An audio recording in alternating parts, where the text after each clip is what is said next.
Halo, selamat pagi Bapak Ibu Pamong dan rekan siswa semuanya. Sebelumnya izinkan saya untuk memperkenalkan diri.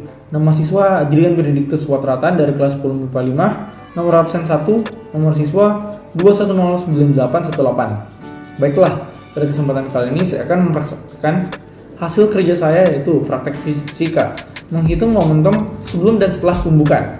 Baiklah, sebelum kita masuk dalam praktek, baiklah kita memahami apa sih maksud dari momentum itu.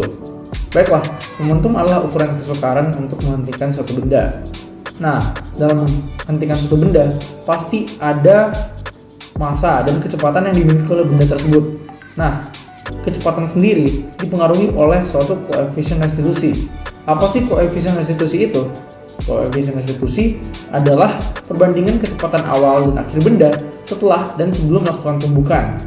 Baiklah, berdasarkan tumbukan sendiri dibagi menjadi 3 berdasarkan dengan koefisien restitusinya masing-masing. Pertama itu tumbukan lenting sempurna dengan koefisien restitusi 1. Pada tumbukan lenting sempurna ini terjadi kekekalan hukum momentum dan hukum kekekalan energi kinetik. Hal ini bisa dibuktikan ketika dua benda saling bertuburkan. Tidak ada terjadi perubahan energi dari energi kinetik menuju ke energi lainnya seperti panas dan sebagainya, sehingga kecepatan yang dimiliki oleh benda dan momentum yang dimiliki oleh benda sama, hanya saja berbeda arah. Misalnya, benda satu memiliki massa 2 kg dengan kecepatan 1 meter per second melaju ke sisi kanan saya, dan ada juga benda satunya lagi memiliki massa sebesar 2 kg dan memiliki kecepatan sebesar minus 1 meter per second. Berarti dia mengarah ke kiri saya. Ketika dua benda bertuburkan, benda ini yang memiliki massa 2 kg dan kecepatan 1 meter per second akan berubah kecepatannya menjadi minus 1 meter per second, tapi tetap memiliki kecepatan yang sama. Dari hitung momentumnya juga tetap memiliki momentum yang sama, yaitu 2 kg meter per second, tapi memiliki arah yang berbalik dibanding dengan arah sebelumnya. Nah, itulah yang dimasukkan dengan hukum kekekalan energi kinetik. Mari kita lanjut ke pembahasan situasi yang kedua. Situasi yang kedua yaitu jenis tumbukan lenting sebagian, di mana koefisien restitusinya berkisar dari 0 sampai 1. Pada peristiwa kedua ini tidak terjadi hukum kekekalan energi kinetik karena ada sebagian energi yang diubah menjadi bentuk lain, misalnya panas dan semacamnya.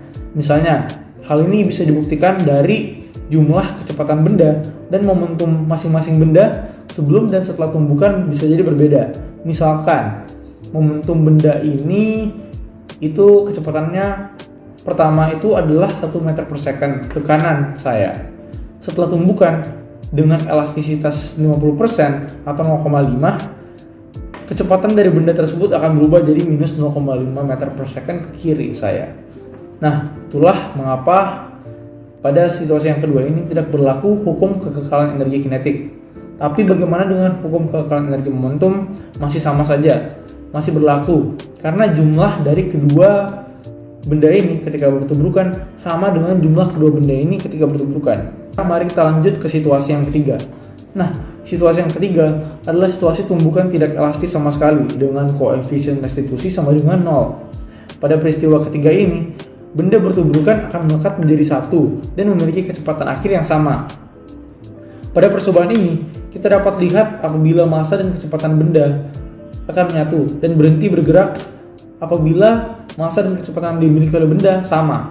Kenapa? Karena momentum yang dimiliki oleh benda ini sama persis dan mengakibatkan terjadi benturan dan tidak adanya gaya yang lebih dominan dari benda-benda masing-masing.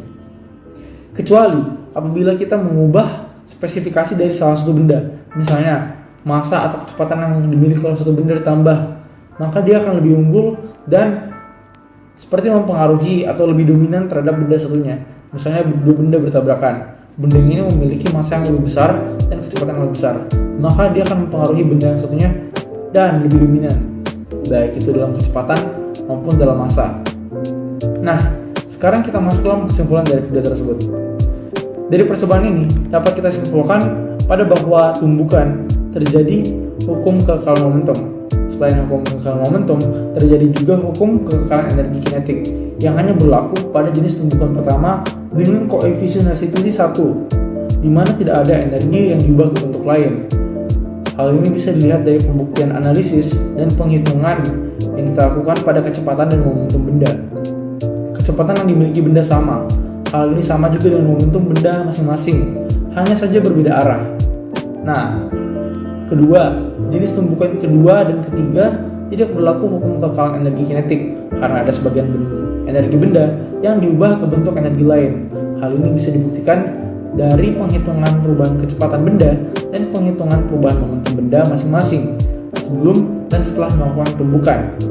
Sekian hasil praktek saya tentang pelajaran fisika, yaitu menghitung momentum sebelum dan setelah tumbukan. Mohon ralat dan mohon juga saran untuk perbaikan ke depannya. Sekian dan terima kasih. Terima kasih Bapak Ibu kamu yang telah menonton video ini serta rekan siswa semuanya yang telah mendukung saya dalam membuat video ini. Sekian dan terima kasih. Sampai bertemu di video selanjutnya. Salam Nusantara Jaya.